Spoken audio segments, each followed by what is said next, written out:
obetimi edru na headlining all the matches are able to run of 16 no Aduana Stars versus Kumasi Asante Kotoko. You want another Premier League encounter between Royal Tamale United and Samates 1996. So Horma Ninyano Yabetri Nkunkomo and Afiso. All other FA Cup matches are aka or run of 16 near the Honsem at the air bromidi at the George Mahama Obetimi Afremi Alanginanai or Sai Atanasi Dada. Ya ene obeboa me edi dwumadi ne edi abroye anim se junior baya no enche ono so eba be kaye ho na edi dwumadi no edi abro the entire sports a team ya odi asempa kwame oware odano no omnyan eta echi ene edi brewa ene mitnamu edi ma jo de bra ya ene odwumadi srunku bia okwa akodi ne ewo baabi DJ Willie as usual every weekend see a production no ya na odimu akotene kase pa ena Abigail, and so na any oko social media, Facebook ni baby I watching time yako go on say also be a ubiano.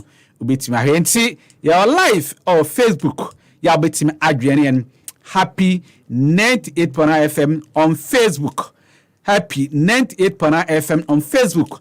For comments no na like bibia fabra odeba emre pam ni beje bre ni akenkan ni no e di amount ewo eye dwumadi so nti e free sabre akopese dumienu ebebo no kaye ho na yemfa weekend sports no enfamro na atna se dada na me mawache operikase meyo so bibia aboko de bibia aboko bi kae e wayi mayenu ma anaja ye won sa Ghana fo yi kese na anaja emze na watwe si pepepe na aye fufi antoata aja mununkunum kase be kata o mine so ntene emse yenu mu ana wo bat adwuma ne de ye bebo ya ba no na yusukra na ijai sa okay it's there is some at the eba mamini kan fa amano de kakra bi emfifa fifa mu na yenhwe na yewia ya betwetwe nkomo e de afa amano ne nsen bi hu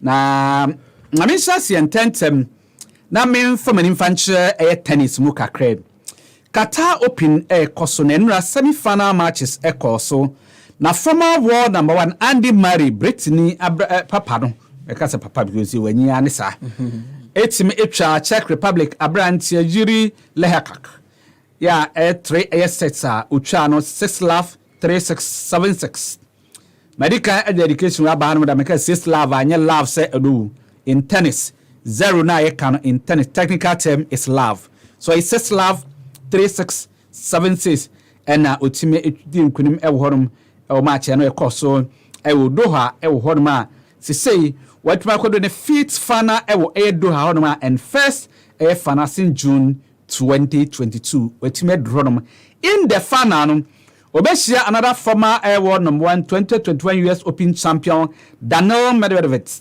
from Russia you no utwa second seat Felix Auger-Aliassime our semi-final stakes 6-4-7-6 and Daniil Medvedev and Andy Murray and ebo the Qatar Open final and ebekoso and ewo Dubai Open a man American tennis championships and nonso world number 1 Iga Swiatek you free Poland Barbora Krejcikova in the final yeah no koso na Swiatek world number 1 no American abaya Kokogov straight 6-4 6-2 and Barbora Krejcikova on third seat Jessica Pegula from United States 6-1 5-7 6 love in the final no our Dubai tennis championships no Iga Swiatek versus Barbora Krejcikova of Czech Republic.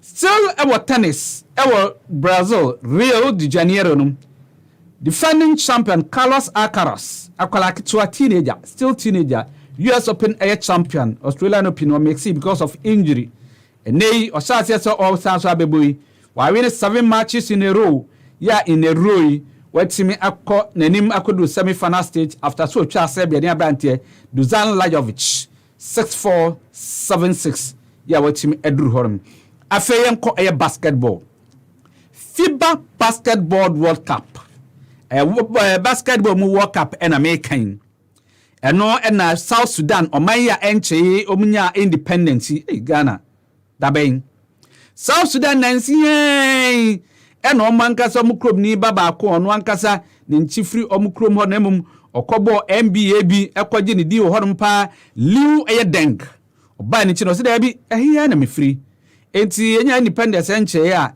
na me so tanesi nim di amakwa akwaje nyina no me de bi baba eboa me man ena liudan eba ye na obeso omo basketball no emu ewo honum ena basketball yi o sase se o prepare omo etri no omo na ade omo sase se omo bo qualifies for World Cup no eni amenu kase no beye matches 10 na omo abo no omo awini mu 9 and the latest the course emra omo twa Senegal 83-75 eno ama South Sudan a qualify for FIBA Basketball World Cup eno bekoso ewo afiwemu between 25th August and 10th September co-hosted by Indonesia, Japan, Philippines. Omnya ene kabomu a hostu esa adwumadinum ewo horma etimi a qualify akwakwapiem honum ya etimi adwane some African countries akọ tournament ni ebida ewo horim fa to me the 9th African country ko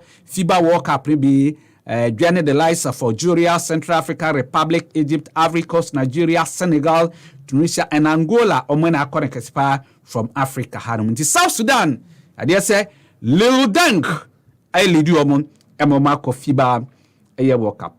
So, our NBA, mo ename kui, the NBA and Ankasa, ye koso ewo America. Na after say, All Stars game no a bit chemu, na musansi resume yen enra. Match be ekoso Sacramento Kings omucha LA Clippers in a crazy 176-175 have scoreline ekoso ewo hono Sacramento win 176-175 no any a second highest scoring match ewo NBA history mu ewo hono ya Malik Monk on a top Sacramento Kings almost scoring chart 45 points and otimin edemo mo ewo the teammate Dean Aaron Fox also contribute to 42 points in the double overtime arena. Omotim Eric Correa, Kawhi Leonard, also and a leading Clippers with 44 points. Russell Westbrook, also 17 points, 14 assists. Everyone the debut at the Clippers. We ended their quarter. In fact, the point tallies for both Sacramento Kings and the Los Angeles Clippers. Almost franchise and record in the NBA. Yeah, just na omubia enya points in all matches in the NBA about some matches near team course. You the highest scoring game in NBA history and of course 1983. Detroit Pistons and the Denver Nuggets. Nuggets at the boom 186, 184. And Kenray, Cadena, Sacramento Kings, Los Angeles Clippers. So much record on them. Equal and I say Nempu Ometimi Abibriki Ewohorum. Other matches, of course, these are selected results. And I'm the Emma Dosso bets the Hunyakas bar and I'm the Emma Milwaukee Bucks. It's me every 13 game in a row. You have produced 128-299 victory over Miami Heat. Gianni Antetokounmpo. Oh, award end of the first air cutter and knee injury. Giannis Antetokounmpo the free move with a injury, but still during holiday scored 24 points at a man. Milwaukee Bucks and Mamutima record was a victory. Klay Thompson and so LED Golden State Warriors and Mamunia victory over Houston Rockets 116-101. Thompson anchors at 3-pointers 12 3-pointers and with me in the match totaling overall 42 points performance. And no Yedma Warriors are Omnia Kunim. In fact, Warriors, they are still missing Stevie Curry, Draymond Green, and Andrew Wiggins, but still, Kunim Quadimamo. CAF Under 20 Cup of Nations, Eguswa Ekoso Enra, Group C, Tunisia 0, Benin 0, Zambia 0, Gambia 2, in Group A, and Egypt, Senegal, and then Mozambique, and Aviso Nigeria, and so, and Eddie Ebum Ewohorum. Manchester United are called liar Nancy Adikono say where repu ubi na Nancy drop charges in America Mason Greenwood and good news are eba Chester and Hokafa on no honum no omo expect akwala wafa afuru yehwe anim se enche kra be samamu hanom no Mason Greenwood obetimi abeye father we need the from eba Chelsea from manager Graham Potter kan sembia ariaho samde yenya anim se Chelsea enkoye mfa mo dem last by 14 matches o maboyi ade say 2 victories pen apie mu pressure pa and ada Graham Potter so ya dodo na fi se wo se ye pam no edi free elbow bukunum na nura ahead of weekend match o Spurs elbow no na nsantwefo nhyiamu ekoso no osim krofobi tete na abrabo oso anya emails bi horma ebi mkrampo bonudua ebi benya nko no wawu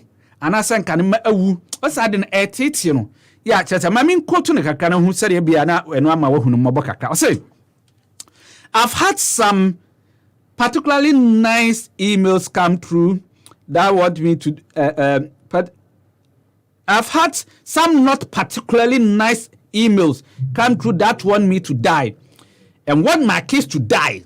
That's obviously not pleasant to receive. If you go to work and somebody is swearing abuse at you, it's not going to be pleasant. If you are referred to as the worst person in the history of the club, you can say, oh, I don't care. But you know, I'm lying because everyone does care what people think because we are hardwired to be socially connected. And I want to succeed here. So it's a nonsense, this notion that I don't care. And I will ask you to ask my family how life has been for me and for them. It has not been pleasant at all. I understand that supporters go home and they are really annoyed because their team is not winning. But I assure you, my life for the past 3 or 4 months has been fairly average, apart from the fact that I'm really grateful for this experience and can see what a great challenge this is. We Graham Potter, I don't know.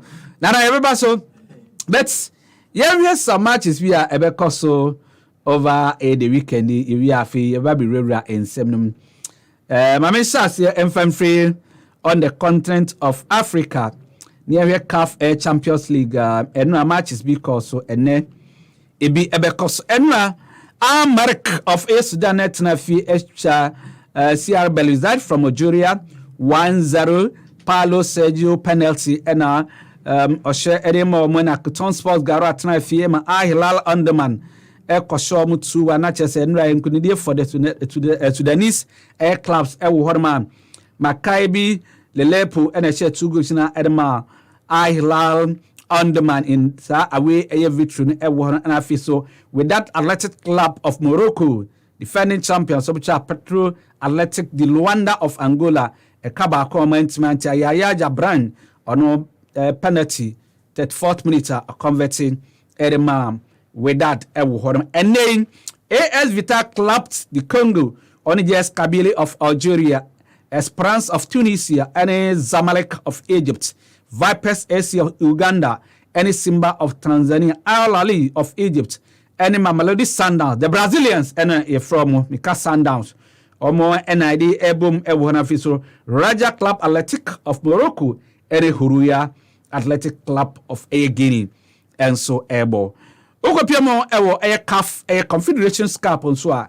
Matches Ebekos weekend, Yochanana matches and Ekos TP Mazembe of Democratic Republic of Congo, Omni US Monastir of Air Tunisia, FC Saint Eloi Lipopo of Air Congo Republic, Democratic Republic, Omo Enen Alax there of Air Libya, Asec Mimosa of Abidjan, Cote d'Ivoire, and Dablos Union of Air Congo, AS Real de Bamako of Mali, and Young Africans of Tunisia, Pyramids of Egypt, and Asco Kara of Air Togo, Union Sportive Medina Alger, USM American of Algeria, Omani Maruna, Air Gallants of South Africa, Air Bonafiso, Far Rabat of Air Morocco, and feature IC of Egypt, Darling Club Matimba Pembe of Democratic Republic of Congo, and Reverse United of Air Nigeria, and way area cost on the continent of Africa.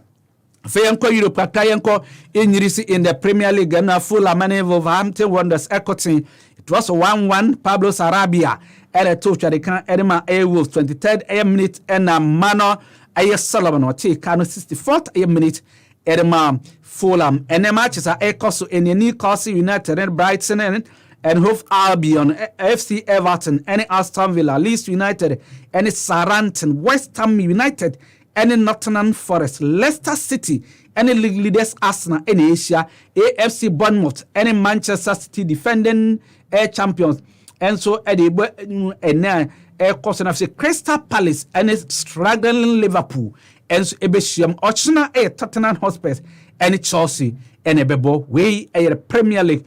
In the Spanish Primera Liga, say NCT Enra, Alchetna Fie, Emma Real Bates, Ecosoma, Camiensa, Emomo Etiemumina, Fidel, Penalty, Edema Alchen of the Lucas Airboy, and so Edema Codican, Edemom and each, and no Echino, and Baya Iglesias, and of his one Miranda, and William Uze, Omotontana, Edema, Real Bates, Emomo winning. By 3-2, and Espanyol, and Real Mallorca, Cadiz, and Real Balacano, Real Madrid, Atletico Madrid, Madrid, derby match, Cassia, Ebasua, Yabechucho, and Como, and after Valencia, almost so, and Real Sociedad, and so Ibisia, Ochna, Athletic Bilbao, and Girona, Celta de Vigo, and Real Valladolid, UD Almeria, FC Barcelona, Serbia, and so any Osasuna. And so ebebo in Syria ewo Italy ene Empoli ene runaway league leaders Napoli ene ebo Lecce ene afisu Sassuolo Ochina Bologna ene Inter Salernitana ene AC Monza Udine ene Spezia AC Milan enso ene Atalanta ene Brescia we matches a Ecos weekend ewo Italian Serie A.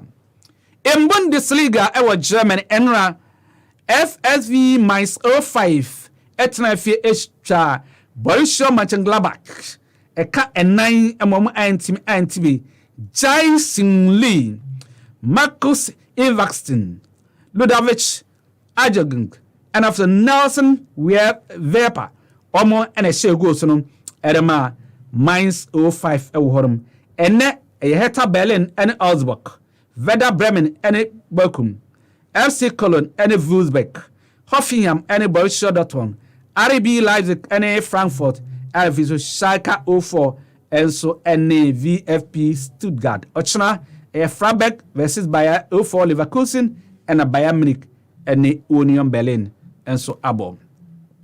Yanko France Yanko here League 1 and Lille almost from go down Ebenyang Kudimdi over Star Brest 2-1 ewo horma the SS Brest for ye Shasia na Thiago Jallo ongo na mfiso mukudi anisa nanso bafodi Eddie Akite na afeso Alessandro Ribeiro goals erma Lille emomoyiri 2-1 ene Angers na afeso no Olympic early no na afeso Montpellier ene Lens ebo ochna Lorient ene Oze Ajaccio ene Troyes Nantes any Stade Rennais, Saint-Ouen, Clermont, any Strasbourg, and so Ebebo in the French Air League, Stade Rennes, and so any Toulouse, Bebo, AS Monaco, and LGC Nice, and Olympique Marseille, any Paris Saint-Germain, and the top liner of French Air League, twin, and the Ecoso,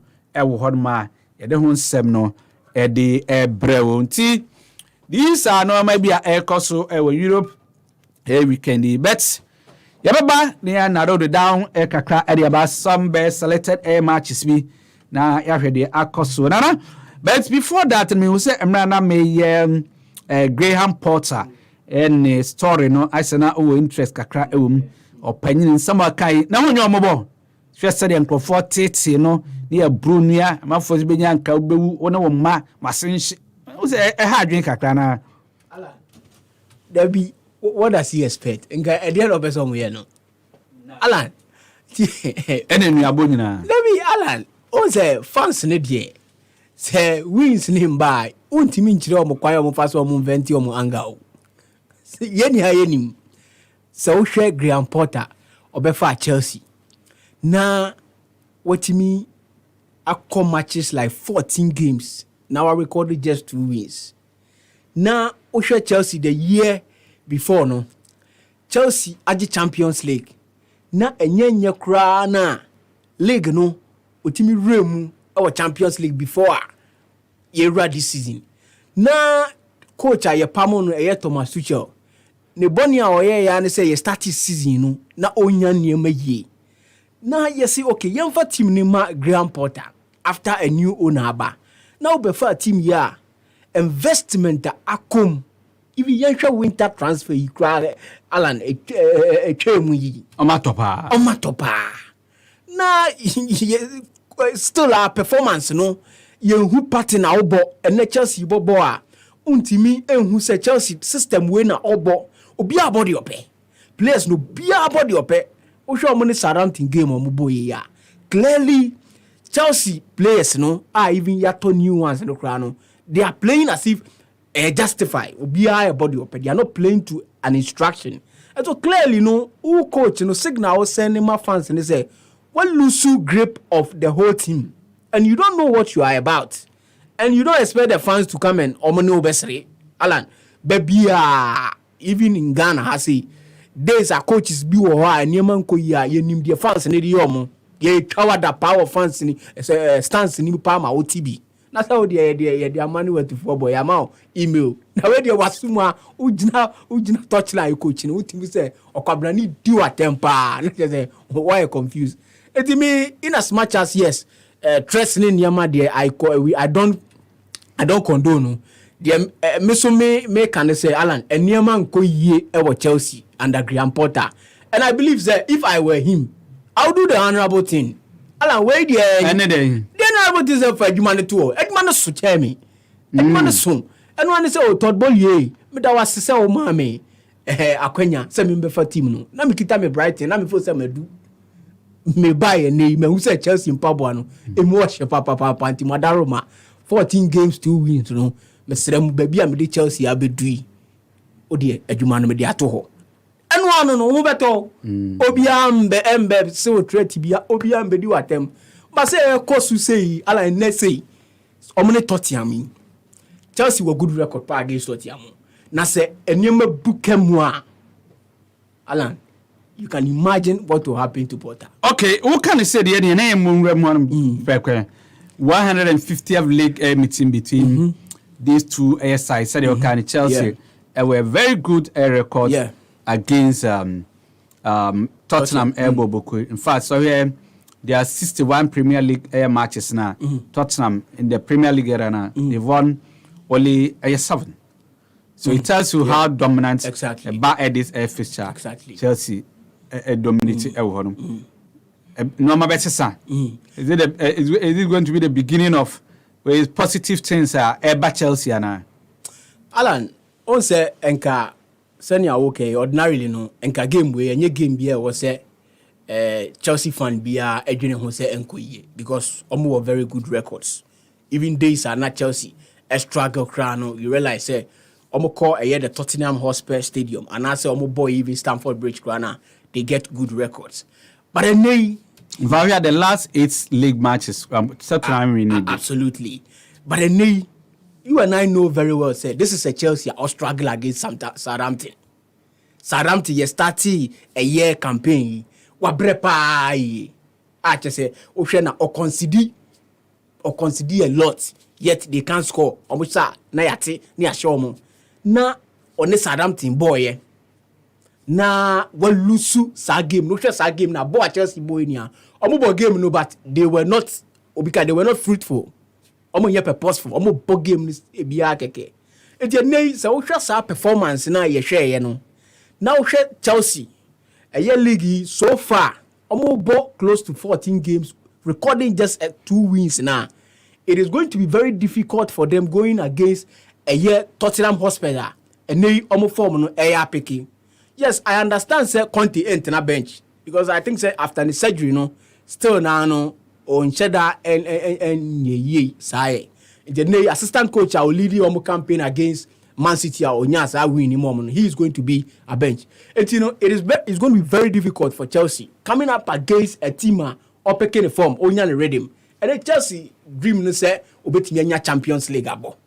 And if you look at performance, Alan, almost then a year, new players who have come in, and yet defensive, and yet midfielders, even almost strikers, no, almost bemuno, they are not gelling.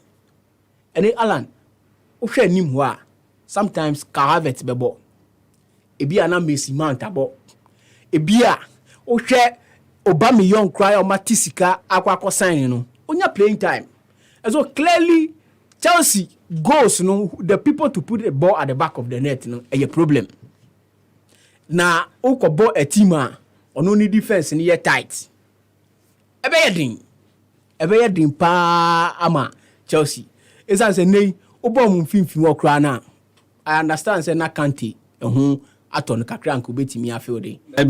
They are not ready so between which is still doubtful. Golo Kante, Christian Pulisic, they are back in trade, but ready. So clearly, which means we are still going to rely on the Kovacic. Of course, we saw their game against Southampton. Boy, yes, gradually. And Mary visit captain Caesar Aspilicueta last weekend, pride. Exactly. Yeah, on Opeki injury. And so you ask yourself, say, all these people anchor experience, and they almost guarded the young ones, to fit into the Chelsea system, they are absent.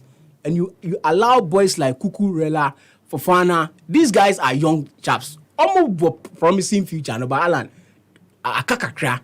They need people to lead them. They need people to guide them. And so it is going to be very difficult going into a game of this magnitude. I don't see Chelsea picking up a point in this game.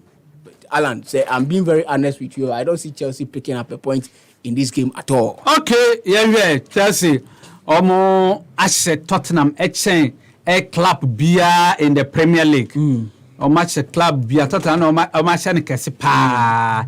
33 times or match in the Premier League. Or in fact, the last 8 matches, which is a more 24 points, a woman, afamu 20, and a move for na aqua could draw, and you can cry in a PMT, a fixture dominate by the ability of Quackisia. But still, I win this one. I am here, Crabby on Liverpool, near as a me a bounce back from Sa. The two or midweek nanas 5-2 no. To bounce back and now many Palace. Who say Alan? The two Liverpool against Real Madrid no. The true reflection of the situation at Anfield. Also before the game no. Now Chelsea Liverpool put up a performance against Newcastle, and now Omenyam said 2 consecutive wins. So we all felt say gradually, the Liverpool that we know, almost get it back on track. But then they met an opposition now, almost punchy holes in the Liverpool team. Almost my who say, a Liverpool team, engineer years are. Almost defense, almost midfield, engineer years are.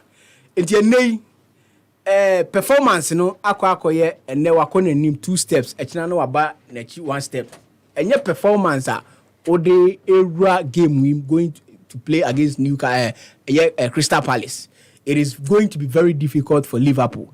And clearly, after game judging club accept to say Liverpool team a problem with her, including almost players, bomb midfielders, almost defense. All these players clearly are beginning to lose it. Someone lose Nipo, they have losses. Alexander Arnold, the likes of Gomez, these players have lost it.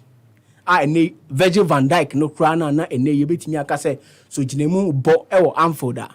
The moment of Jinemu definitely Liverpool will pick a win. And they also the performance in the are questionable. Now over midfielders now, and the midfielders of Chelsea, Liverpool, and then you are still playing Jordan Henderson. At this age, 2023, and the player clearly which is the age and inside. Alan, I'm going to Henderson. Alan, what say the English game? No, say we a player now. You know, a brute here. Alan, the pace and the agility and the strength in the woman. No, won't mean keep it up to a tempo. No, say Modric, that's so Tottenham. Alan, you clearly know say you and I, but don't me money because on midfield now, but we have one, we have speed. Amadro share England for your two forms. Oh, two forms was support or help or a lot of support in the midfield in Kolaya Bayer Jume Yamano. But I know share a Jordan Henderson. In fifth way, small boy club in the ball against by it. Exactly. Utimuse Obayadi, but Unduye. And then you have Thiago Alcantara who would decide to come in and then play. Or boy, a channel pra. And clearly, there is a disconnect in the midfield. And not Omachiri Hononso, there is a total disconnect.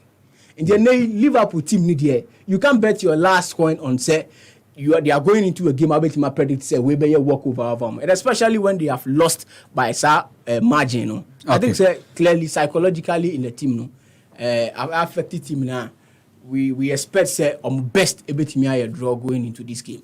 Okay, Ugusu, I would say Weekend Sports on Happy 98.9 FM. So and I would say move away from the Premier League, but still you were England Honma, you call Wembley. Ochna Carabao Cup fana Manchester United a free 2017 Honmo by Omo NG Trophy bia Omaka Trophy lesa Pim Samri. Almost here Newcastle United almost one of the revelations of this season English football and almost a very solid back for the ball Rem Horma and Co. Since 1955 almost NG domestic air trophy bia almost for the first time Ometimi anya a trophy. Ometimi astopo Manchester United from winning first air trophy under Erik ten Hag. Manchester United were on Thursday against FC Barcelona from a goal down come fast somebody Newcastle United na my consistency but some last few matches share that but the good news that Guy Mares is back in lineup Ochna obetime agina mu esi akan e de amomo yehwe the Carabao Cup final Alan clearly a big game both teams. Send your Audi can started season way. Say obi a predicted. Okay, before we bet wasokrano. My main the two managers. Okay. The Aka, Eddie Howe, the Waka, now the Erik ten Hag and so Aka. Yes, any can see Eddie Howe.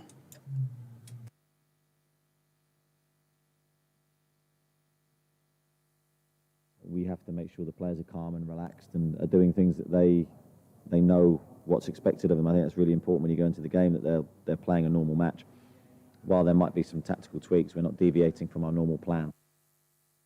Omun deviated from normal plan now. Omun deviating from no cry players in Omunim. The almost share home. Now, Erik ten Hag and so any team to play against, so we have to find a way to win them. Annoying. What way? Yeah, they try to annoy you, and so we have to make sure that we play our game and we focus on our game. Also, Newcastle from Bono. Try some measure of bufu. Start no. Stress on measure of bufu. There's some here come before. Meet me a bomb star. Yes, sir. Measure of bufu. Na the way so bold, when you cannot with your bufu to know what Jana about the fufro. There's a band. Yes, here conversation. Two managers not your munka. Ten Hag can no. You started season way no Newcastle your team bia say who underrate you more or me punish you. Nana the American say before this season nobody thought say you be ball league you be ball more than half of the season. Now Newcastle first four they are in there. It tells you say a year under Eddie Howe. Oh my juma papa. Skazwa banti. Sikana de yadenia and we are seeing sending Omokofa a player like Bruno Gomares. At some point, big clubs wanted him, but of course, Sikano played an influence in bringing him to Newcastle. Newcastle team no, Alan, you started season when you send kind of consistency no, now impressive. In fact, almost a long stretch of wins for Newcastle, and they now first four crown no mudimu akutini, and Osha players be at say Kieran Trippier, Obo right back for Newcastle. at the end of the day, ni duties as a defender no, or yen ye. Now, osan search forward, ebe ma incisive crosses. Now, at some point, people say, Miguel Amiro mo, ebe timi abanking in the goals. Players like Joe Linton mo, who were also at their best performance. Now, share the big man, Bruno Guimaraes, and they or ye player bia, ya some man contract extension. So it tells you say morale confidence no kra asa construct say sikano apeja ekonimu. Enti these players playing for Newcastle no performance a top notch. But then clearly after some last 5 games omunya results papa. Our last game against Liverpool we all saw how they lost. And it is against a Liverpool side who are also inconsistent. And so now it tells you, say, Eddie Howe no, the team no no, say enye bre na bemua. Ebiana some of the players need to up their games because late season you know baby and so say bre na bemua and ebia na say complacency they need to up their game. My last 3 matches draw defeat. So I'm draw against West Ham. Exactly. And I'm draw Bournemouth and I'm lose Liverpool match now. Exactly. And then these are games that in the first round they wouldn't go in for a draw. Obe pully, obe winning. Especially West Ham at home. Exactly, obe winning. But then you don't know what is happening. And it could be a fatigue, and I say it could be complacency. But it's too early because when you ball the Carabao Cup final and I also ball leg, and then your focus is still with me about Champions League. So you can't complain, say, LA fatigue are now winning. But I think say, Eddie Howe should back up his game going into this game. But you see, Alan, you are coming to face a Manchester United and they need an asopa ye. A year nanwa day Europa League or Muboye. Okay, the way they went down. Rashford is doubtful.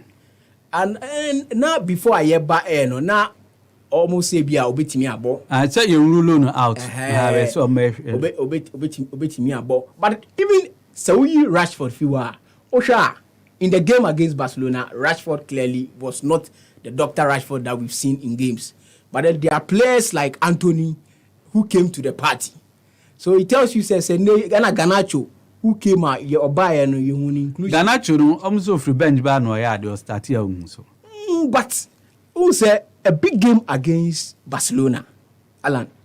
This game no akolani bem no the performance. Now free bench bad there so ya dey pa be so start here enku. The performance, but I expect the performance of them in the Europa League no. Obetimi replicate because Morano ebe was slow, Alan. Morano ebe was slow pa and obetimi replicate. So yeah, Newcastle defense is the best in the Premier League.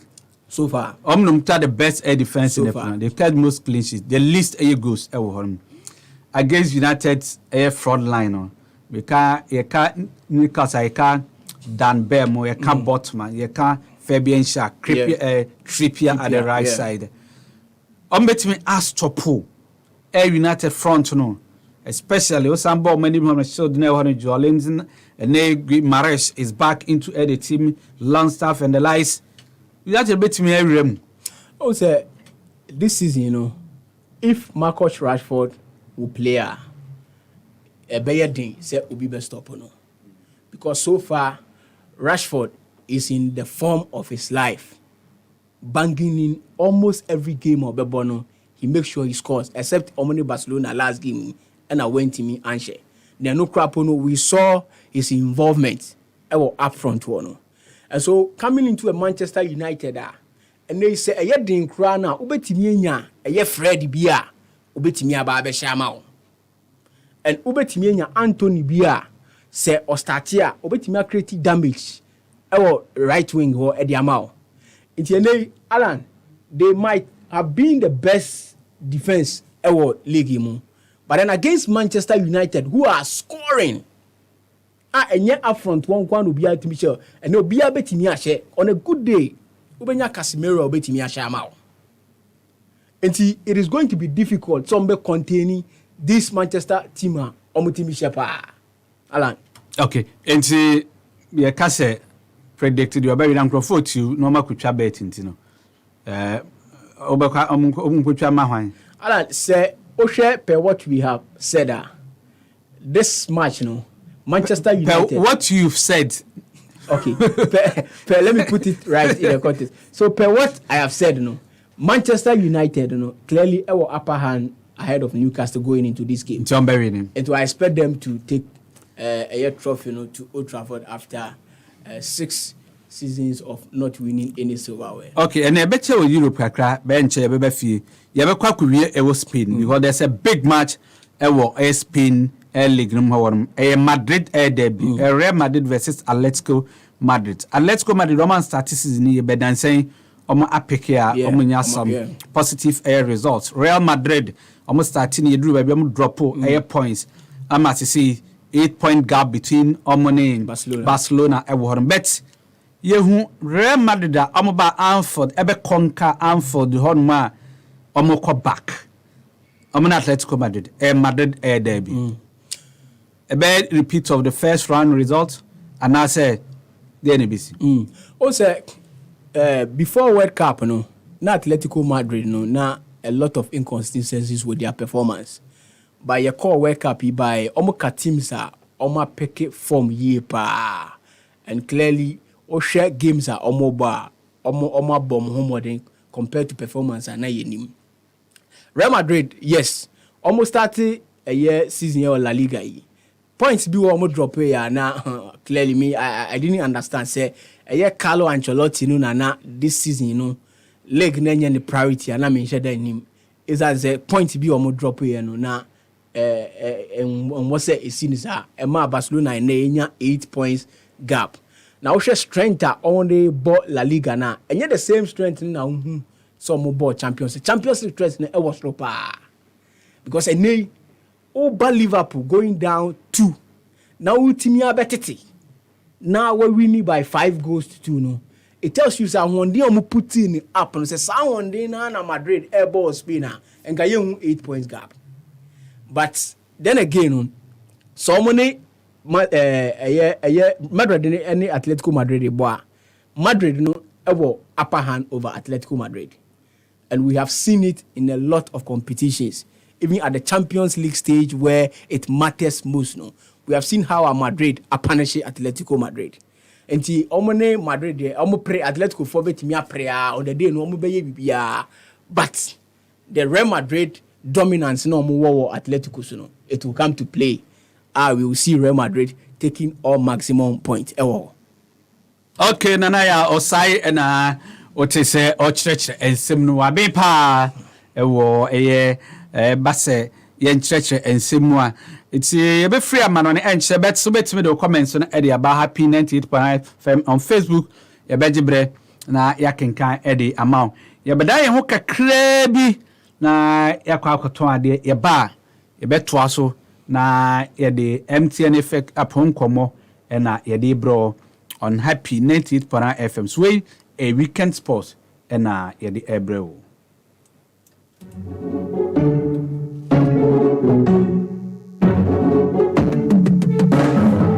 It's time to believe in you.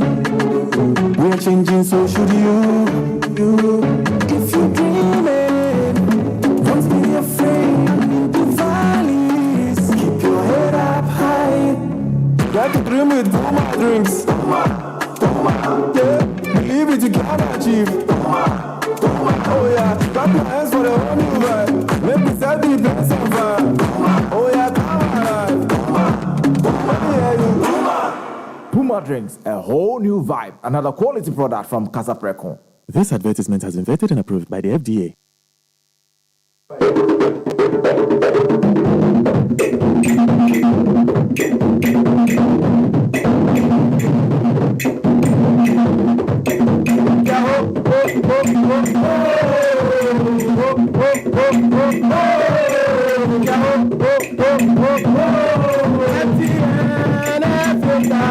We are waiting by the grace of God. We are first division, second division, third division, We are waiting by the grace of God. We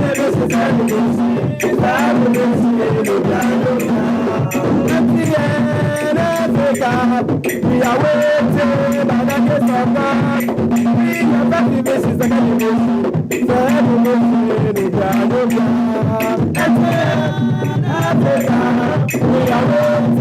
are back to this is the grace.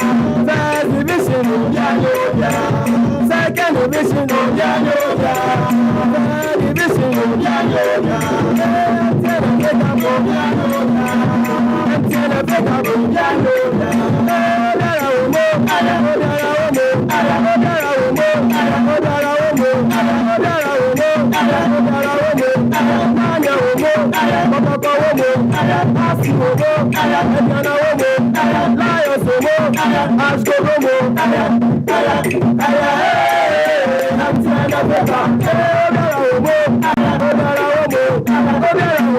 every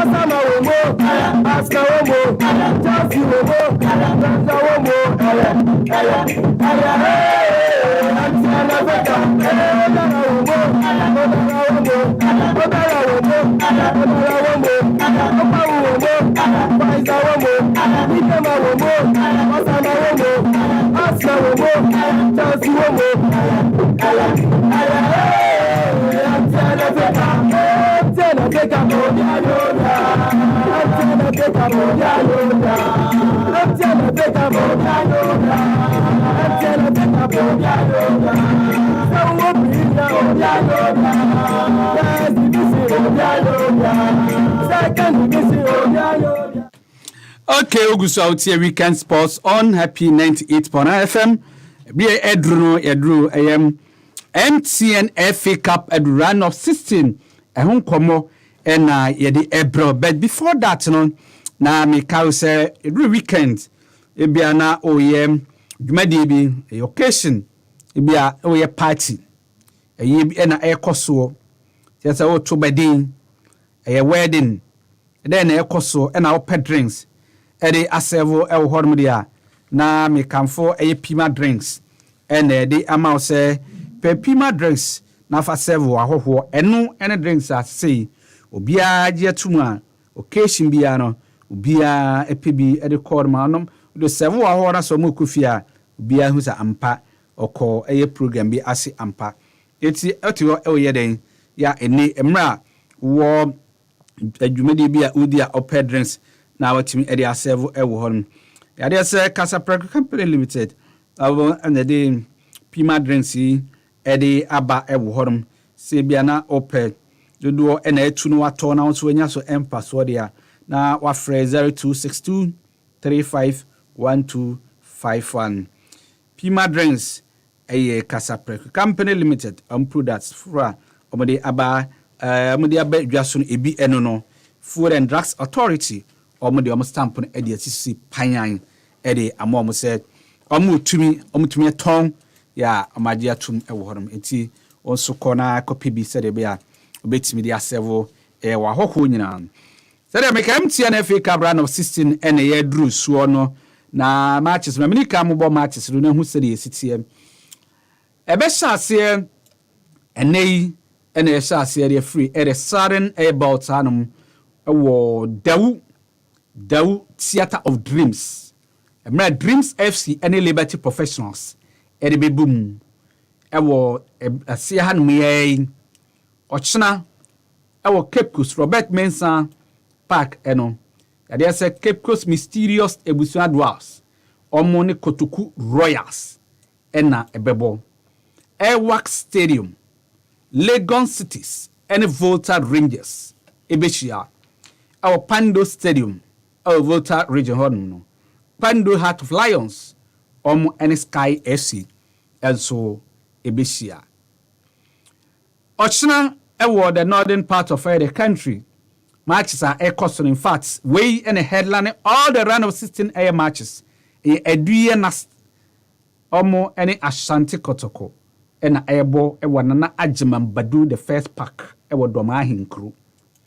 Came Pfizer and Steadfast FC because of Kwame Chase Sports Complex and Ali Muhammad Sports Stadium ewa Tamaleno Real Tamale United and FC Samates 1996 all Premier League a tie and Nana Nkramansa Park ewa Nsuatre and Nsuatre Man FC and DBB United and Ebebo.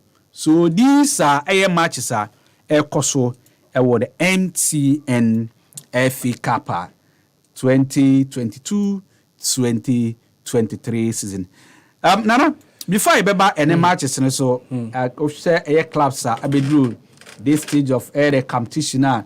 Ayo mwaka say these are the clubs are Omedru Han Dreams FC Liberty, Dwarfs, Kotuku, Legon Cities, Volta Rangers, Part of Lions, Sky FC, Adriana, Santi Kotok, and Pfizer, Steadfast, Real Tamale United, Samates, Ishatraman FC, and then DBB United, and say defending champions, South Africa, Afrimu. Are you surprised? Ala there be cry. Is answer competition no send any dintie no. Obia nyobia. MTF Cup no. And they ubetimi nya a second division team. Our new premiership team be boa 1 to 2 nyama ya obehye. Enti send a competition no ni din etie no enye me nwa kra. Hearts of Folk o free mo. Against a year Diana as of folk are free mono. Clearly it tells you say now on my home boano any House of Folk performance this season, you know, they don't merit to be there. And they focus, you know, should be on the lake and Intina SC. And for me, these clubs that we have seen at the round of 16, you know, and I mean say after weekend in so Bebre Besa Theater is answer Omo and performance no performance no nko na nim ne de ye be ball pokekra na wati ahwe na no to hwe that is the beauty of the MTN FA Cup where obenya teams are on your premiership side but ono esan say onim say we ni akwanya pe a obetimi any premiership team abo na wanya say exposure no players no back into games like this they come in with all their arsenals almost 100% ebebo. Njenei ubehu clubs some second division teams are wom. And we are going to see a wonderful performance, a very top-notch performance from all these clubs. In the island, and yet one say you players or make it to the round of 16. Okay, it's Jumadi, a beshasia, and a shasia or Edu, Dreams FC and Liberty Professionals. Dreams FC a Premier League side against Liberty Air Professionals. Are you expecting say the Premier side in Dreams FC to be any could be over Liberty Air Professionals but before I don't know, let me say Coach Karim Zitu, you know, and LED Air Dreams FC saying and Osimu this match Ebasui.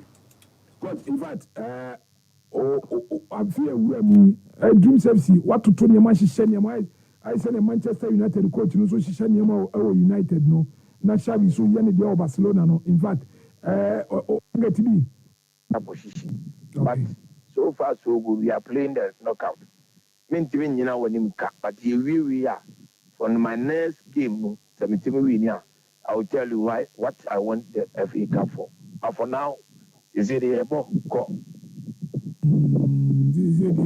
I say who can crowd abo aye prefect who can crowd Liberty for no that's why some more division 1 but it's like more character so team or character aside that to crown when you are playing a team that is lower than you they use you to motivate themselves that is where the problem is. So I said it and I kept on saying it. When I'm doing the preseason, I like playing the smaller teams because the smaller teams come all out to be able to beat you. Once the senior was already but I make them before training, I told them that, look, they are equally like you. If you have opportunity in a one-yana over Premier Division. So forget about where they have come and concentrate on. Okay, Karim Zito no or say teams in Kitwa no crampo na no omoba edin kese pa e wo hodum say obetimi asho mu eti ne dia ode aba no ti ye hwe Alan me Karim Zito nya adwen say obe refer to Liberty as smaller club. Na Liberty is smaller. Maybe can lower tie. The Bian say ha nti on put no contest. Now ka say Liberty is smaller club there. And then Liberty professional say smaller club say there be some more premiership now. It doesn't make Liberty a smaller club. And of course a big game. Once a year Liberty professionals even in the Division 2 no they are not doing so bad. And we expect say they will be able to come back to the premiership soon. But then yes, Dreams were upper hand ahead of a year Liberty. Dreams were player be ejenim boatia Alan wa peke form pa. Player no former or a serious. Na eno nyame wawa o hwe omune kotoko game omo ball a year de una. O hwe performance omo putun up ona it clearly tells you say any Dreams no omo wo form pa. And under Karim Zito no he's such an experienced coach who has seen it all. And so if such a coach handle Dreams of course, one with the performance that we are seeing. And Dreams going into this game, almost performance are almost picking it up from the Premier League, I expect some will be replicating that complacency and setting in. Now we call in with all 100% into this game. Then I believe that they will pick the needed results. Maybe I do know the round of 16, I do baby and Peniforno clearly will detect and as some will separate you more from the boys. In the end, we are going to see the men separating themselves from the boys. And see, I expect Dreams to pick up all 3 maximum points and then qualify ahead of a year Liberty professionals. Okay. Na call the northern part. Fight this match. In fact, any match here obi any dey actually yamre na yiremu. Okay. Aduana Stars etnefi any Kumasi Asante Koto abo. Me no can say Aduana Stars na Ghana Premier League das ro honma lead by be 5 points e wo honum.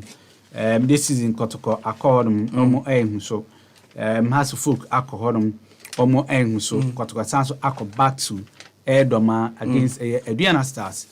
If you say Kotoko betmenya something positive from Doma this time around. Alan, a very difficult. On say Kotoko and Seydou Sebo no. I don't know what is happening, but the performance no and consistent. And they almost share ochina no abodro. Achina chubon se no lusu.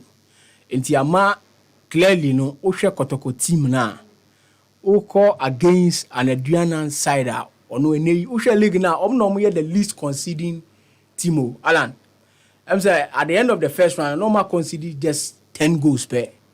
And one of the interviews I'm here, now or say they are seen to replicate the same performance under Coach Ebetado. Still, normal conceded only 10 goals all season. Exactly. So it tells you, say this is a team. A band say yembo compact. Udesem unshemia manshawa unshemi. And they are very good in doing that. And no more track record in doing that. When they won their maiden edition of the Premier League, almost consider as a Dan Krama start and they say till now call record more and abako say more. Almost team winning a top flight league with the least number of goals. This record ever 2 years. Yeah. So clearly they are going to replicate the same, and we are seeing that in this year's Premier League. Kotoko call Aduana no when so, and even that time na Seydou Sebo na was starting bibi ye no eno kra no anko ye, but the near Kotoko performance na ye Kafrika jono ebe ye din pa, and Aduana defense no enye because enye fluke omo player be Steven Anochi Bedu or ye fantastic pa any se ban say area boss say the ground dwells area drills say ye intercepted passes say ye clear and you know Stephen Anochi Bedu a one fine player and together with Nuruddin Abdullah Ibiso ono so a very good and they omumienu at the 4 and 5 you know omu a tight palma ediana and so it's going to be very difficult for Kumasi Asante Kotoko and of course Obibeka said Steve Mukwala apeke ehun scoring boot to Anisa but then we all know say their game before this MTN Free Cup, Steve Mukwara was wasteful. And me, that has been my problem with the gentleman. And the chances are Kotoko, se bano monim who are creating now. Me can say a imbella and a war this season. Ebi anka obeti mi ashabru 20 goals no. But then you get a Steve Mukwala, say o man the chances be 5, obeti mi bury ebi 1 out of the 5. And so you are going to face a defensive setup. Omuye tactically disciplined. Jene say Steve Mukwala ebe continue with sa performance now 5 chances obeti mi ashe 1 dia ebe difficult pa for them. Alan. Yeah, Kotoko first now Mukodoma bebia mostly nisu no modeba. Last season omko share Adriana 2 goals to 0. This is omko board draw. And the previous say gradually Kotoko from gaining grounds kakra ba matches odoma. I won't say last season a year Kotoko team no won, especially with the defense a solid compared to this season the year we are a moon shadow and tight to say last season and last season under Prosper Nati Ogum na Kotoko benya Kotoko obetima travel away and I think they recorded most of their wins away last season. And so this season we are not seeing that. This season Kotoko away games how many of them have they won? Difficult for them. And so Kumasi na and na mostly ubenya omo recorded a lot of goals. And once it is difficult recording wins away in the it is going to be difficult for Kotoko. Even though last season omunya 2 goals and then we saw it. Omo first round game we saw it how omo struggle even to get that draw. That gave me I tipped Ediana. The Emma Joe de Bray Mr. W Tando assistant coach Edma Ediana say Kotoko ebe no betwanya bibi odomana. On Sunday, expectation to say on Sunday, expectation very high. Never again. Okay. Never again. The NHS and your tom now no more person be say atom biom. See. Na me ma ho kwan. Correctly spiritually and ko ma ho kwan. Okay. Oja papa. Now match when no I say you dey honor your board chairman. Your board chairman. Na that for being aha bebia ye tuntum obadoma bebia ye tuntum red and black bebia ho electric pole bia ho eden bia ho bebia ye red and black ye bia na hini in that for me also no ye bia na no board chairman bia no man shedding ntino ye ka say never again elua na for say omokoko mu nsuoko. They never retreat until I'm used to the word never again. Okay. The Pakwesi leading Adriana FC. We believe and trust 2022, 2023 leg. Sanya Ninu Yankuma be kwa year waka so fokuno. It's likely say beat Messi. Okay. W Tando. Okay. W no. Or say almost sanso abo match no e dey share on board Sama or defum anymunyam. This is the beauty of the game. Where my game say never again. Leno na me cry no. So it clearly tells you say omunim eniema omudi egu akwem. W Tando, very experienced coach. And if such a person is telling you say never again, they know what they are about. And clearly Adriana being on top of the league, I believe say omo plan omo play out. They know what they are about, and they will want to replicate the double. Some obeji, no mun so timi aji league na aji FA Cup na account, And when you are going to do this, uhia say games be say no, obetimi come up to the party. Now wetimi winning. The Nipa and obetimi am out trouble when it comes to the FA Cup. Are more experienced and hearts of folk, they are not there. But of course, the second best team when it comes to the FA Cup, obetimi aje be 9 times. Omo but Adriana was set to win their maiden FA Cup a year trophy. And so W. Tando saying he said Kotoko will not be able to pick up a point at Adriana. No. I believe that they have put things in place. He clearly knows the reason why here or can't be bisa. In Jalan, no dear. Okay, Nana, hold on, I mean, call Ahman so. Namene Honorable was Atta. MTN FA Cup no committee na ehweso no ono ne da no omabo adwuma me abedru samni enkwane na ntwenko makaka Honorable Emachore by Weekend Sports on Happy 98.9 FM so na bi mi dika misao FA Cup ba bi ya ba bedru ya na ma matu ba bedru wan kasa wo de compare the atwetwemu a obeka se ensusure be ne da mu the Radiance say shall say November with 110 clubs. There clubs the year or had any Yango Padum, Yapim Swan, Aka, doing 16. They do run of 16. I feel we know. Ubeka say promotions are MTN FA Cup committee, they are share MTN FA Cup. Yamisha, Muda Moya, your bonfires, Monkosonti, English Premier League, UEFA Champions League, some months to Kaka. Now you focus more on Yedia, because Pacho, who call England, I won't consider on radio station and on TV station, Kaidi, once more. Honorable. Me Pacho, me person me do with my you try your best. But yeah, na mosumene clubs no. And kasa because what can you say English ya wokan. Omna nkombe matches here. And bia coaches, players, or my interviews, press conferences. So you get stories from the coaches, friends and players. Then I don't know would be your discuss scenario. But no even open club technical people no makasa I say oh problem I say omo ye favor omo na say omo newsroom I say omo ye favor so we struggle to get a content obetimi e de no de ye adwanti ya mo no omo nkasa say de be ya tabi omo so be boa me enso ye nyina ya boa ye ho so omo ni ho aye enso ye ni honum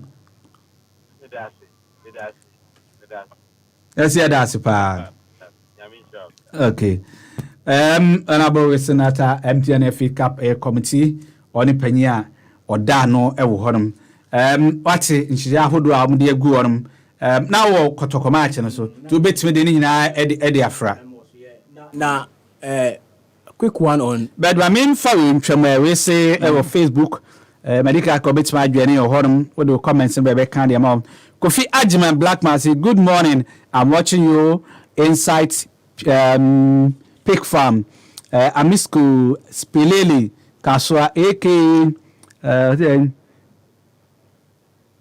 who are Kunsum, then to us would be I mean, but I wish my Liverpool and Kotoko well as we play for play our matches, outside Liverpool and Kotoko all the way. Ne Aklama one say, good morning, Alan, live from Bugla. Michael Ajano, good morning. Watching you live from Kwabinya. I don't just understand FA Cup committee at all. How can Kotoko and Nedwena play at this stage? They're pairing. Baby pairing. Greetings to Kempon Cappuccino. And they mean to Minka. Oyibo Boatin from Atrima. Nebehi in Kumasi. Kotoko will beat Ediana Star tomorrow at their own backyard. Fabulous, the greatest. Oyibo Boatin Nebehi Ewo Eye Kumasi. It's Yantuaso. Yeah, Alan, now make us a quick one on Unkomo Aoni, a chairman D. And the pass we see to say, when it comes to say, you be promote to your local content now. We are more than ready. But then we need a content. And then Alan, oh, you be game. Now here, a year coach, and our official be any net the game no nkoma or se me nkasa. Adentia before the game no meaning say a ritual say me kasa me lose say me nkasa. But elsewhere you get coaches who speaking to a match. Obeka there of say match no be anticipate. Clubs no be on krampa. I'm paying for no. Oh pet the technical the main architect. Be a player and a coach and I say coach no they prefer say or no administrator no person obeka. But of course, you can't speak to technicalities. I maybe or game no. You can't, and I don't know. So it's about time. These coaches and these clubs, technical heads, they need to stop. No, you say kasa, and no, it doesn't take away or tactics. Obin kasa betchem how you are going to play against a club. What we need for you is tell us how prepared the team is psychologically. Players, tell us. We don't need anything from you apart from that. But then you be na omo ye kokwa sasa. Nti nya say bia Happy FM no, we are not ready to promote local content on it. We are doing well. That's what Ranka's argument is. Even so we are more than ready. And Alan now on the Kotoko Adriana game. Yes, Alan Yema Mafosu who said this will be their 18 times or more ball. Clearly, and out of that, and I think say. Adriana Apeke a total of 5 wins over Kotoko. Omenya 4. And then the rest has been a draw. So games between Adriana and Kotoko, no, as we said, no, Adriana was slightly an upper hand kakra a year Kotoko school. And at Adriana Domano, Medica Kase, Adriana's defense our parody over this season, a tight, a watertight defense. But then Kotoko yemfa credit no so man say even in the league no or your team be a share a lot of goals or share but or concede. But then we are going to meet a team who doesn't concede. And if say own share na also my own share. So on the day no I expect say players like Steve Mukwala, Zeze, I understand say Omo De Sosa, new player of Masai crowd will be in contention. So these players, some percent say to Sebo. So percent this season, Kotoko 1 year contract aye dia man no, ye extending here trusting the and the uncle proof no over this very game. Is answer so Kotoko lose out on the FA Cup. I don't see how they are going to come back and win the GPL. For me, I think that this is the only silverware this season. Team winning. Hearts of Oak is out. They are favorite in winning the FA Cup. They are out. And the rest, Omo Kotoko no ewa upper hand. So the game, their destiny is in their own hands, Alan, as they go into this game.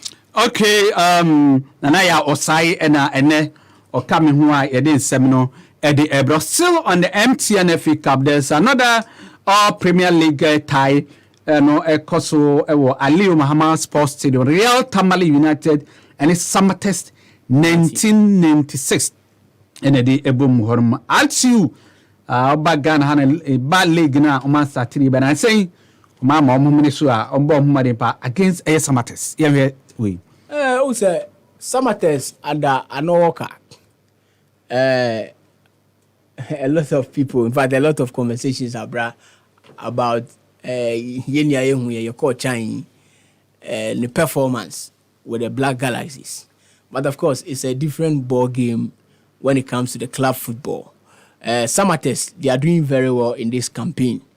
And Oshe, when we started this season, almost performance, almost putting up till this stage of the competition. They are not a bad side at all. They are a side that they can punish you at any given day.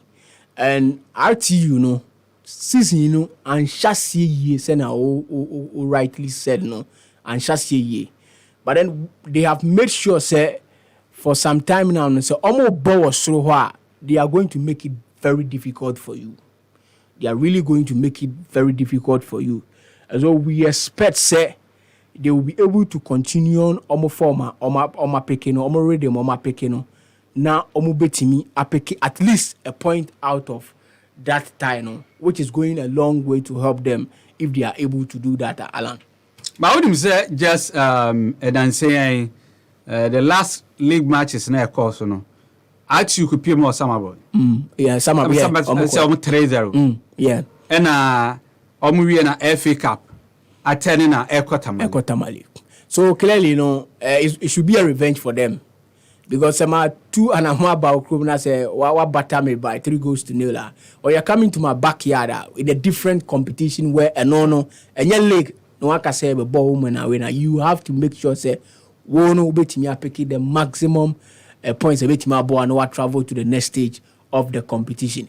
And then yes, it is difficult when you travel to Summer Boy to pick up a points. And like I said, you know, almost performance this season, almost travel quite away. I had a dream moment. Some will be picking points away. But then at their home yard, you know, Tamale Hono, because of the weather conditions and all that, you know, which we a team are so used to almost temperature now a war top one. My answer is on my the opening day of the season, Samates Echo Tamale. It ended in a draw, and almost some 3 ever hanum. So that is a more but that is a more reason why I'm saying is at least, you know, if they can win, they should pick up a point. Because a draw, the penalties now, okay. Okay, yeah, but say because at the end of the day, when you pick up a point, penalties can be anybody's game. So clearly, you know, the FA Cup a point at semi. Yes, so, you win. So penalties can be anybody's game, and so for our record no more, no. Yes, if we picked up a point at RTU at this time, you should be able to win, and especially when you have a form. And before our match, you know, now in years, now RTU performance in years. When we started the league, you know, on performance and then something to. In fact, what did you say? Last 2 matches, losing. They lost to Kim Pfizer before. Could lose 3-0. Okay, so they have lost their last 2 matches. Their last 2 matches, rather, they have lost 2 consecutive games. Yes. Before we, you know, which of course is not good for a team. Drop such important games. So in a game like this, Alan, once a draw will not be enough for you, you should try as much as possible and qualify. Okay, Yanko in Swatre. In Swatramani Debibi United and a top tier side and then a lower tier air side and a airborne Swatraman bar into the Premier League. They are doing very well. Sure. As a debutants on position on the league log. Kayam said with a run bet for 460, which is not bad for a debutant like in Swatraman. And I'm who's to there being a United. My so meet me accommodate. Momin Abubakar, a coach in Swatraman, I think you put this question to him, Emano answers. Coach. Barka mu da Juma'a. Na Ejizai. Kojito. Yes, sir. And Ejizai. I'm good. Oh, how they the baby for na bohu Somehow. Because we say we obi anyo obia. Looking at say I say respond no vim who be up because I remember Kotokono not just when the Gina was so pa no energy was so but just we were low. No, just energy was low. Just that sometimes I after mocks I have to sleep. So I'm just up from. Okay. It's all relaxing kakra. Or do you but yeah, chair omission into this particular knockout game now only the baby before mission by now they come. It's just the mentality of winning mentality. Winning mentality. Yes. And they say it doesn't come easy, so it's easier said than done. As a winning mentality in Waka, but how are you going to execute it? You are going to the game. What do you think you should? You should have that winning mentality. Okay. Because a competition, Okobo match, what should be in your mind? You just have to think of winning. There's nothing like maybe thinking of drawing or losing. No, it's just a winning mentality because we have come from far. Okay, the matches that we have played in all the FA distance. I think going down to play against a second division side, yes, football is football. But as a premier side against a second division, obviously you should have that winning mentality. It's a winning mentality, and Shatramanadi going to the match against the BB United. Kwama, the top tier side, Anna. Of course, we dey say a no-brainer. Alan, is answer a year in Swatrema, even in the top flight league, you know. A year has to for penalty me call Swatra a point. Omukoko win year. And now games on my ball and Swatra Honiniano, Clabia Beko Biano, and Yadi Bekuye, Amausa. Into Honoma, your Honor Fortress, clubs air travel to Sa place now, Edding, even the Premiership clubs. Into a year lower division team, no dear. I don't see how they are going to be able to pull up a surprise. Oh, of course, football there. But any day say crowd say coach no kase nyina no kase division 2 side, division 2 or me division 1 side. Omo ball zone 1A. Okay, so any division 2 right? Zone division 1. Omo zone 1A. Okay. So yeah, even third was our zone. Was our zone. Okay, but even having said that, no crano, like I'm saying, you know, it is going to be very difficult for them. And they almost record what was our instructor, no, Edding pa. Yes, you'll be a competition but sometimes pedigree, no, and then in Swatre have a pedigree. And Coach Ada Mumuni Abubakar, he's done very well with instructor. Send Aukano, a newly promoted side of my bally ginima or performance and your bad in it. I think that it's going to be very difficult for DBB going into this game, Alan. Okay, Prince Obiba Pwakwa Brown Ayim. And so, or say, event is a didn't say no. And a 1 week now. Prince, a true. Say nene 1 week yeti sa enye no ntina mahye tuntum enye achu 1 week na wo say nene 1 week ene yeti say yehunu ama wa ye nyame dia ba we dia eye coach Winfrey Dormon we assistant coach edema Dreams FC yeah omobo FA Cup match ene omobo FA Cup match ene ne yire na Efrem me kai so call 1 week no ne yire Efrem on the 8th of January na ene na abusuafo eye se ombe na yie ntimi free eye na se ena ebe if apenkwa yekwa eye no apenkwa presby ntina wa che brisi ntina ma che na Alan Uwareho Uwareho pa se wo hwe coach Dormond pa na yede ne udi ne yire chi ne yede ne yire ko sheka mu a na yede na ko asie ya na eya ochi akọ en show de nyankopon show de timi kan ne the atsam timi kan na de na obetima ka biom Alanti ye ma coach Dormond ene abusuan ne nyina yakọ omode oba na eko Kasim ewo Asante Mamponchen ho eho na nipa pefinti nu sa Asante fo de yewu a yensie ho baabi nti eho na omode ne ko ye ni de eto aso apenkwa presby ho apenkwa presby ye free high be san ko ho so ni mu se enenso na makado makado enenso na ye na ye ne na ye no maka ye ne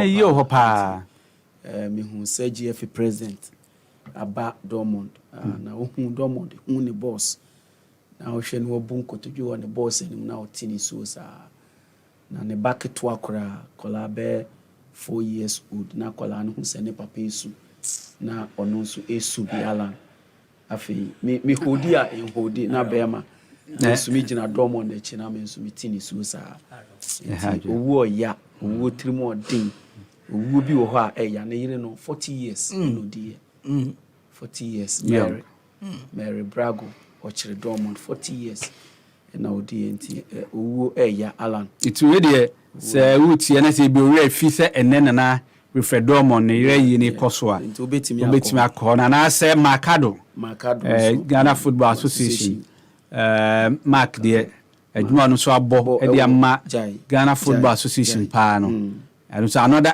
young man 41 years young man mimi aketoa Mark de no omo ye wen Mark de no me sheda nim ba bi omo ye but you betimi a find out baby a say omkrum ho no ma bia omkodi wa mi kro ni kwa ehwana omo ye okay nti yesu kra ija ahema na oka enso atrema ne da bibia I think say okon so atre ho dia edin so ba konya resource say obekaya Great Olympics ekoho na mo fi so match day 17 Great Olympics ekoho na mo fi so betimi anya resource ewo in fact omo kokonya first goal ewo sa game no but enso atremanfo etimi rally back ebe share 2 goals a etimi bo omo ema omo nya nkunumdie ewo Great Olympics so match day 18 Kumasi Asante Kotoko ekoho omo koho no Kotoko ko omo kan ya say sanse Kotoko away from na enye nintin ko mbe koho akonya results but omo ne Kotoko ekote na se Kotoko ni omo kokonte ho a obi anhye ne nyonko nti division 1 side omo se ba knockout matches very tricky and win so no one off game enye se 2 header and say double header when nya results wa akra betimi aka se obetimi akonya ha ewo mu se the tag team da FA Cup ne so say obi anya obi ade but me doubt and I say I'll be much surprised say the BB etimi call even though the BB ebo Muhammadin pa ewo zone 1 league no ewo ho obo ne Muhammadin pa but I doubt say Alan obetimi akonya resource ewo ho say osha enura ye ne coach eyemumuni Abubakar Ekasaya no asema na oka say they want to keep their consistency so omubo ewo fie ni they want to keep it and they've come far ewo FA Cup no so they want to progress to the round 8 of the competition and so the only way on betimi ayan say on betimi ahye the BB United and I believe say on betimi ahye the BB e dey akọ omonim afiyanye this interesting one yeah eno ekoso ewo Pando Stadium Pando Heart of Lions versus Sky FC Prince mo hwia de omnyina esi akan ewo division 1 na se ukọ zone 2 zone 2 say na city ewo ho no Sky FC dabo ase omne lead ho no after 60 matches almost 38 points Prince Uti yes bitiana ukọ zone 3 Pando Heart of Lions omo enedi kan ewo ho no omo so about system also 38 points to be a top any zone na last year Sky FC for no omo eneyi Pando Heart of Lions for efrimu and this time in Asia respective zones will be a top with 38 points after 16 matches will be abo ewo zones eno Asia print this one I say every one we interesting we Randy Abe versus Ata Senata in fact was Senata no on na ka say see on FA Cup committee in the chairperson and as a chairman a very interesting match Alan these are some matches you want to watch live unyaya and me broadcast holders you know these are some of the matches football fans want to see on TV. And say who share the crystal ball no more. Ube say one shot Pando Heart of Lion they will return back into the top tier into the Premier League. Oh, yeah.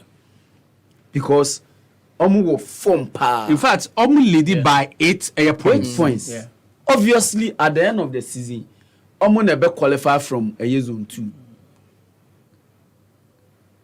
Omu never qualify for zone 3. Zone 3. Me patcho zone 3. And now also a Sky FC. Say omu lead by 5 points. 5 points. It was zone 2. Okay, Sky FC. It was Daboase.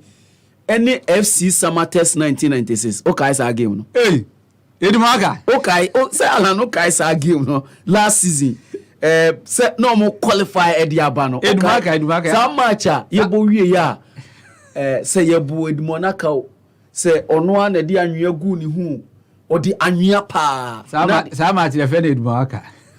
When our friend is Ahmed Na FC Summer Test 1996 and Sky FC and the boy this game will be a fantastic game and Alan this game say call all out to air penalties. I will not be surprised. It's say two teams in Nina will form year papa and couple with the fact say last season say okay say last season Sky Pando Heart of Lions Ephraim. Yes, Sky Pando Heart of Lions Ephraim and this time around Heart of Lions ebe pese omobe revenge. It's a omo form na ewono. This game very dicey, very tricky and nyame nwanwa say obi win sa match we no be win in shootout Alan. Okay. Nana Yemwe, this interesting one. Alan, I think say o hwe de oyiba kan na teams mienu a obi a wo form no de. I especially a knockout competition. Edu sabre ya coaches no e wo say omo focus no e wo send am bobo penalty shootout so. E wo say o make sure say o players no aside mo training now mo training for the match no so penalty shootout no mo be fun serious ba because games like this no it is likely say it will travel to a penalty shootout. And you know me say interestingly so no last year no at this same stage at this same stage hello yi Sky FC Pando film Heart of Lions. I'm sure mo 1-0 eti and na Sky ne ebo home and ne atene and ne Pando eti like I was saying, you know, ebe boa say o betimi aboa obe prepare for penalty shootout because when the game travel to the penalty shootout that is where wa rehearse and wa boa for the penalty no ebetimi aboa because when both teams have a good form like that no and especially when omunia air top various zones now it tells you say and we are in for a good game and the likelihood that it will travel to a shootout no high. Okay, Prince, yanka we mi no mum na chese ya wie all the FA Cup matches na fi ye makwana ya T4 so emremu ebi me for these two matches over the Southern Belt in fact maybe Cape Coast Mysterious Dwarfs Cape Coast Mysterious Dwarfs in fact de kroma ye de ya kotokuro ya sa akofem honum na league matches kotokuro Premier League that's over the lower A division. And then, of course, our Airwax Sports Stadium, Lagos Cities and Volta Rangers. Lagos Cities, Volta Rangers. And also Premier League side against the lower side. Yan kan mi nuna emomna. Yan ma yeti for no so emremu. Ye biya humana to our number now by friend 0553 971 064. 0553 971 064. Yan fe nu yina. Alan, make no mistake. Kotoku struggle. Ewo league no. In fact, they are bottom. Ewo Ghana Premier League, Bet Power Ghana Premier League. But this season's FA Cup they've been fantastic. They've been good in the FA Cup. In fact, they've played well in the FA Cup. So, Ushe, unlike Dwarfs are in the Division 1, they are struggling. Almost struggle. And this is a zone now me face Dwarfs haven't left 2 seasons ago. Nanka this season commit me about Muhammad Abba, but it was not meant to be almost struggle. Unlike a year we are almost struggle ewo league num Kotoku Royals almost struggle with league num Nimum FA Cup no they've been good. This one I will tip the Premier side Kotoku Royals to win this. And Lagos Cities and so Volta Rangers. I think it will be a walk in the park for Lagos Cities. Marcel Credu will not want to miss this. In fact, say Otanaho ewo na say Volta Rangers ebe yini free. I think say on one Kasakran even in the league we nya good results in the take. I think say oye mistake na o capitulate na match we Volta Rangers ebefa all the win na afi omo yi omo free mu na omo make it omo antimi make it the run of 8. Most Legon City fans they will be very disappointed and they might call for the head of head coach Masuaku Nadu Alan. Nana only no adwin. Alan, but my case I feel you obetumi afre obetumi 0553971064 0553971064. Yanko. Yo, Alan, I mean, I think a year drafts any kotokunu there. Ebekwa correct say landlords any tenants. Is that say originally no drafts they keep course or no or honey your home na kotokunu bibinti almost stadium no ready ntina omo bowo a year keep course or no and couple with say omo performance no enye something na obetimi aka say ekoye under John Eduafo no they have been a team baby omodano it tells you some performance no enkoye they have conceded a lot almost conceded close to over 30 goals so it tells you say no omo leaky and so going against a team no baby amokobo game no original fans na o nankasa ba beta o machine die it is going to be very difficult for John Eduafo and the Kotoku Royals. But then I agree with Obiba on Maxwell Kunedu. Of course, I know the any game bia ebe hardin bia because clearly omo pedigree, and when you are going into a game like this now, you don't have any excuse than to win. Na enkofa problem bia emba because where we have gotten to know, Senior Midi Kanka, the big boys need to come to the party because as the competition goes, more Bobby Dana, more pedigree. This is where I'm obetimi as Tampe or authority. So I think that this will not be any problem for Maxwell Kuredu and Legon Cities. Okay, Nadia or the Ebaim say, in your problem, Kakao lines, but ubetimi my friend number near 0553 971 064. Wow, you can free a mere semi pikia to a Yaman. I'm sure I'm a catio and one to go into because one I try, Utrana Seba, a be pick you now. It's me, Eddie. A dreading association so I yeah, say it will be to me edging so. Hello. Good morning. Hey, Pacho, I do be why do my why. Good morning. Good morning. Yeah, a friend of justice of science. Okay, it's you. That's a free compromise. Okay, it's you. Now, Alan, me person in moment said, "If you are not too shakotoko, okay, almost 4 seasons in your common to say, so okay, for league now to this time, you call bread, but you miss crack papa. We call it to the car into bola. We go say go away. Apart from Kumazo to me go away. But I clinical, you need to measure no one else. And I have company tickets near qualified. I don't want to be here from that. That's it. Yes, that was it. It also be to me trial like I said. It two more. You be 0553 971 064. Also, my call a good soon. You know, hello. Hello. Hello, Mr. Green. Good morning. Morning. Arafat Proviani. Arafat, uncle. Mr. Nobijafo. Elijah Bulami. Omanita Stonupa. Happy Sports Day. On Sunday, Elijah Mr. Jamaican say, it is autonomous league now. I have interview for start to say, Bandy, which means a wapa. So, which means if you know. Oh, if you know, only at the proper Bia class, no. What I say, if you know, Son of a young autonomous.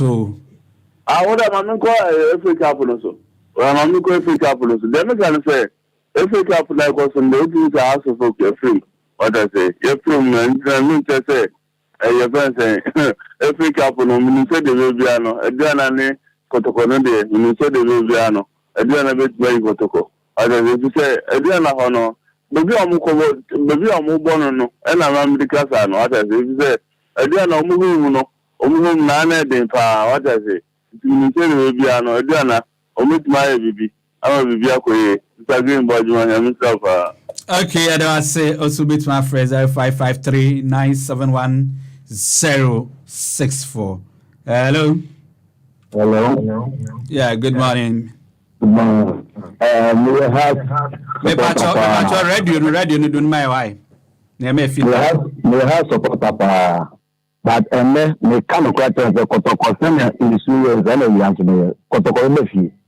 So what Ọ̀gá bẹ́ẹ̀ ṣe kọ̀tọ̀kọ̀ 1 minute wọ́n bẹ́ kọ́ àpapọ̀ kò ló ń bí àgbà.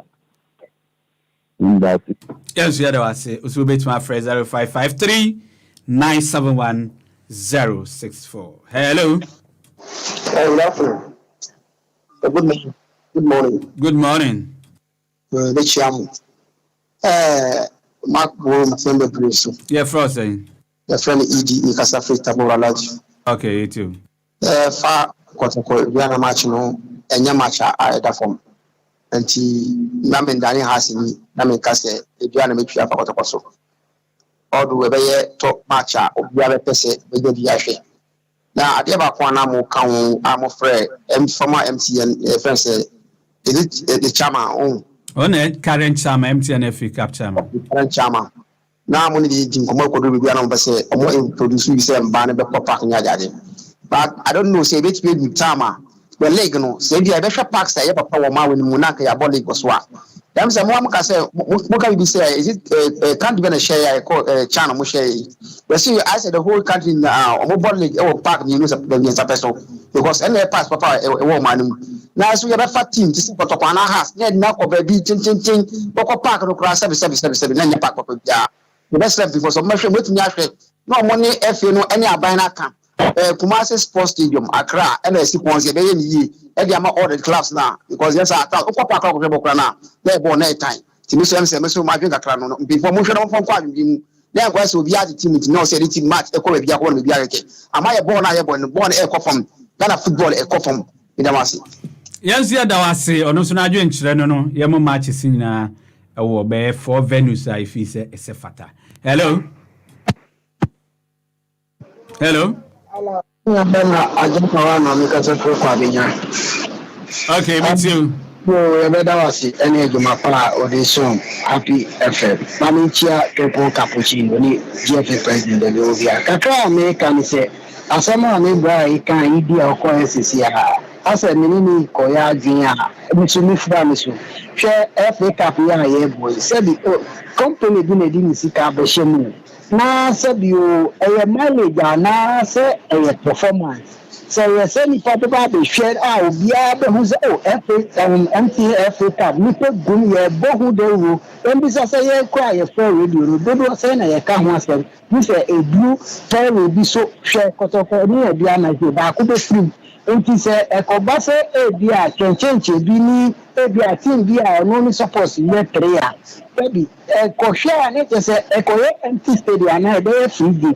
If you find a man who young show supporters, now your prayer will different because of a mileage and yet competition, like I said, a empty stadium because be reading is a machine. If you pay a yen, sir, a bad boy, a Johnny Kumu, and I shall pay with me, say has a free, Kotokoni, Diana Baku, free, almost in a league, no labor. If you're going to free more. If you never quack here, you can say Africa. If you ain't Jenny, when the chairman, someone who know be anti with us. Yes, yeah, that was say also free. So bit me free Faber. Akana mi bin kahuna. Yen sorry so. Hello. Hello. Oh, hello. Yeah. Ajanimu. Over to say.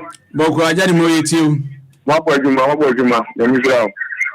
Is it a Ghana football nankasa?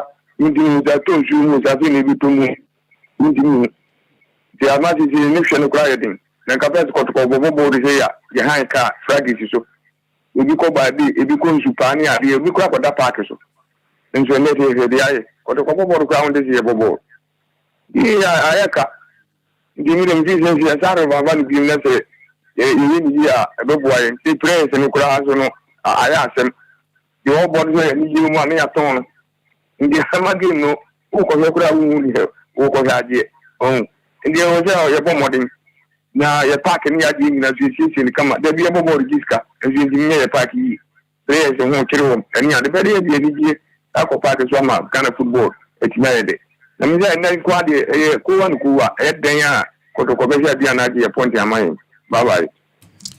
Yeah, that's it. Say also ofre ye hwe say be fa de etwato na ya sorry so na de akabia ni e de atwa so 0553 971 064 na DJ Willie abetum na ɔde enyom ɛde atoa so ɛde amai na producer ase mfa nso ha ya mfa nso ha Prince yɛkɔ na ɔsi efie ase obi ankɔ he no baby me na ɔsi me free here mekɔ Dortmund yire no eyi na se back na akɔhwɛ ne aboa na ntotoyɛ no atimi akɔ kama nti isada sɛ wo bɛkɔ hɔ no ma na sɛ wo bɛtry sɛ wo bɛkɔ Makado Ghana Football Association ɔno ayi ni ebi wɔ hɔ no okay nana sɛ asɛmne deɛ ya brobro bia so kama nti the top liner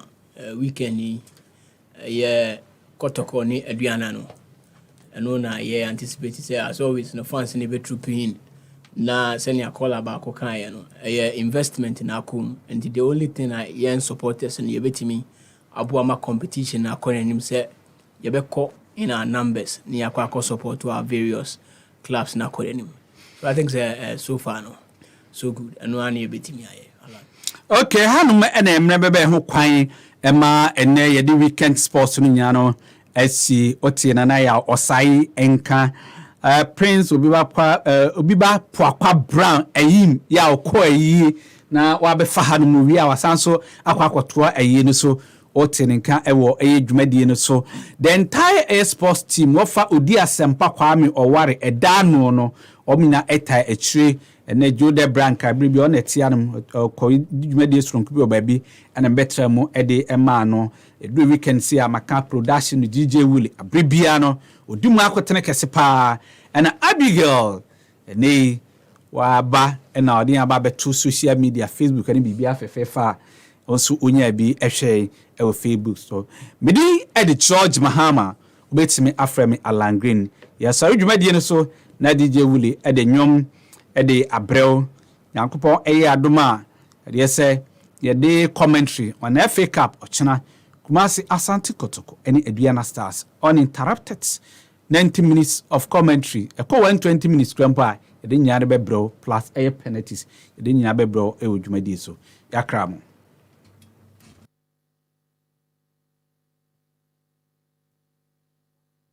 Full name of a current boyfriend. Jake. The full name of your current boyfriend. Sander Mendes. And to Jake ni free here. Manu fun basa. Oh, ETV Ghana sono. O memende nyumra